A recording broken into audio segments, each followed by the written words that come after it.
वो टाइम याद है जब हचक कर खाना खाते थे और वजन बढ़ने की कोई टेंशन ही नहीं होती थी। जो मन किया वो खाया, चाट, कचौरी, छोले भटूरे वगैरह वगैरह। पर वो साल दूसरा था और ये साल दूसरा है। अब आलम यह है कि एक्स्ट्रा पूरी खाने से पहले 50 बार सोचना पड़ता है। मक्खन वाले पराठे देखकर मुंह में पानी तो आता है, पर जैसे तैसे मन मारना पड़ता है। वजन बढ़ने की टेंशन ही इतनी है कि अपनी पसंदीदा खाने की चीज़ों की कुर्बानी देनी पड़ती है।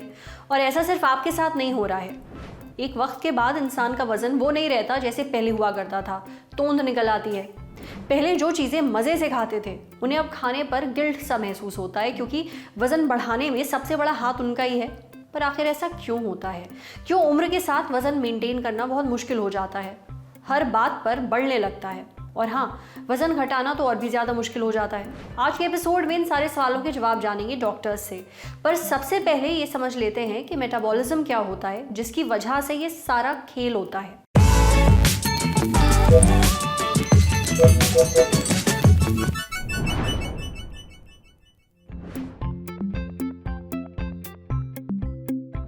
सो बेसिकली मेटाबॉलिज्म उन सारी केमिकल प्रोसेसेस को रेफ़र करता है जो हमारी बॉडी की नॉर्मल फंक्शनिंग के लिए ज़रूरी होते हैं। इसमें दो तरह के प्रोसेसेस होते हैं, एक होता है कैटाबॉलिज्म और दूसरा होता है एनाबॉलिज्म। कैटाबॉलिज्म यानी कि बॉडी को जो भी काम करना पड़ता है फूड को ब्रेक डाउन करने के लिए, जो भी कार्बोहाइड्रेट, प्रोटीन, फैट हम कंज्यूम करते हैं उसको बॉडी ब्रेक डाउन करती है एनर्जी के लिए यूज़ करने के लिए। और एनाबॉलिज्म यानी बेसिकली कि ग्रोथ और रिपेयर जब बॉडी करती है तो उसको हम एनाबॉलिज्म कहते हैं। तो एक तो है कि एज के हिसाब से मेटाबॉलिक रेट अफेक्ट होता है। बढ़ती उम्र के साथ मेटाबॉलिज्म स्लो डाउन होता है। बच्चों का मेटाबॉलिज्म काफ़ी फास्ट होता है। फीमेल्स का मेटाबॉलिज्म मेल्स के कंपैरिजन में थोड़ा धीरे होता है, स्लो होता है। थायराइड जैसी बीमारियों की वजह से भी मेटाबॉलिज्म स्लो या फास्ट हो सकता है कि हाइपोथायरॉयडिज्म में मेटाबॉलिज्म कम हो जाता है और हाइपरथायरॉयडिज्म में मेटाबॉलिज्म फास्ट हो सकता है। बीमारी के टाइम पे मेटाबॉलिज्म बढ़ जाता है, मेटाबॉलिक रेट बढ़ जाता है, बिकॉज बॉडी को रिकवर करना होता है। इस तरह से और भी बहुत सारे रीजंस हैं, कई जेनेटिक फैक्टर्स भी हैं जिसके ऊपर हमारा मेटाबॉलिक रेट डिपेंड करता है।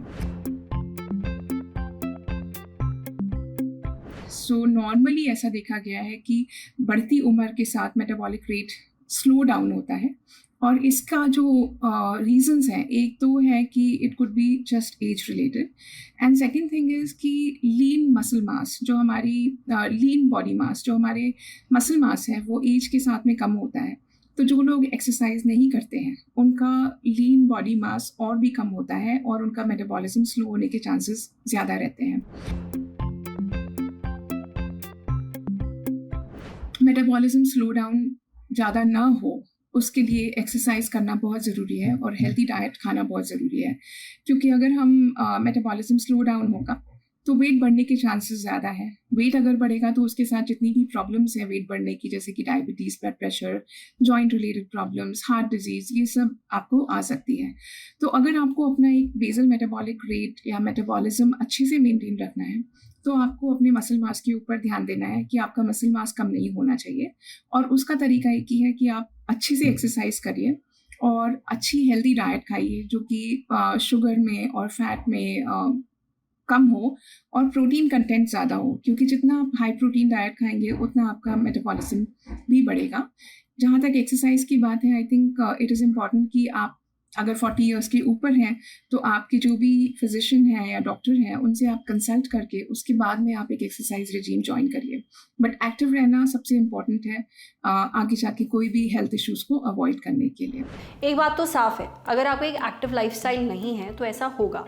इसलिए जो टिप्स डॉक्टर ने बताई हैं उन्हें फॉलो करिए, असर देखने को मिलेगा। अब बढ़ते हैं सेहत के अगले सेगमेंट की तरफ, तन की बात। जानिए लेट डिनर करने के क्या नुकसान हैं।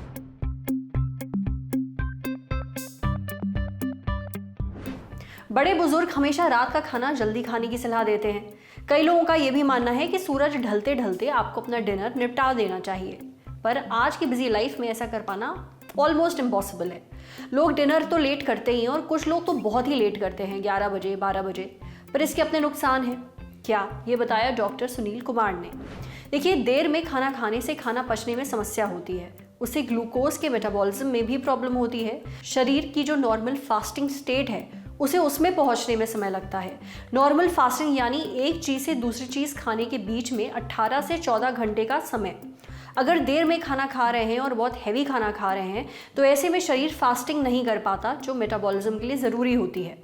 इसकी वजह से सुबह शुगर ज़्यादा बढ़ जाती है, वेट गेन ज़्यादा आसानी से होता है, डायबिटीज़ होने का खतरा भी बढ़ जाता है। 9 बजे तक रात का खाना खा लेना चाहिए और साथ ही रात में बहुत हैवी और चिकना खाना ना खाएं। डायबिटीज़ के पेशेंट जो रात में देर से खाना खाते हैं और बहुत हैवी खाना खाते हैं, वॉक नहीं करते, सुबह उनकी फास्टिंग शुगर बढ़ी रहती है। समझे। अब बारी है सेहत के आखिरी सेगमेंट की, खुराक यानी एक झक्कास सी हेल्थ टिप। जानिए रात में दही खाना क्यों अवॉइड करना चाहिए।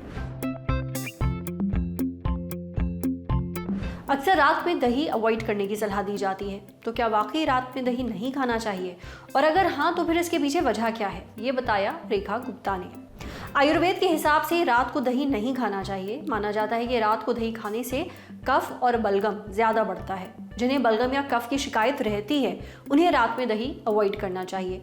कुछ लोगों को डाइजेशन की प्रॉब्लम भी होती है, डाइजेशन ख़राब हो जाता है, तो ऐसे में अगर बहुत ज़रूरी नहीं है आपके लिए दही खाना तो दही अवॉइड ही करिए। आप छाछ का इस्तेमाल कर सकते हैं। आज सेहत पर इतना ही। अगर आप एक डॉक्टर हैं, हमसे कुछ शेयर करना चाहते हैं तो जो ईमेल आईडी इस वक्त आपको अपनी स्क्रीन पर दिख रही है उस पर हमें एक मेल भेज दीजिए। एक ज़रूरी सूचना अब आपको बता दें, ललन टॉप प्रीमियम यानी ललन टॉप के मेंबरशिप प्रोग्राम आ गया है नए फ़ायदों के साथ। इस प्रोग्राम में नए शोज़ एलटी प्रीमियम मेंबर्स किसी भी प्लेटफॉर्म से 3 दिन पहले ही देख सकेंगे। Guest in the news room, बैठकी और किताब वाला जैसे शोज़ ललन टॉप के एंकर्स हर हफ्ते करेंगे #AMA माने आस्क मी एनीथिंग, करेंगे आपसे लाइव चैट, देंगे सवालों के जवाब। ललन टॉप के न्यूज़ रूम में क्या होता है अर्ली एक्सेस व्लॉग में दिखेगी न्यूज़ रूम की रोचक उठापटक। मज़ेदार स्टिकर्स के साथ चार्ट कमेंट करके आप नजर आएंगे सबसे अलग। इन स्टिकर्स का इस्तेमाल आप यूट्यूब के चार्ट्स और कमेंट्स में भी कर पाएंगे। इस मज़े के लिए आपको क्या करना होगा, बस जाना होगा ललन टॉप यूट्यूब चैनल पर और ज्वाइन बटन दबाना होगा। सिर्फ 59 रुपये में मिलेगा आपको महीने भर का ललन टॉप मज़ा। सूचना समाप्त। शुक्रिया।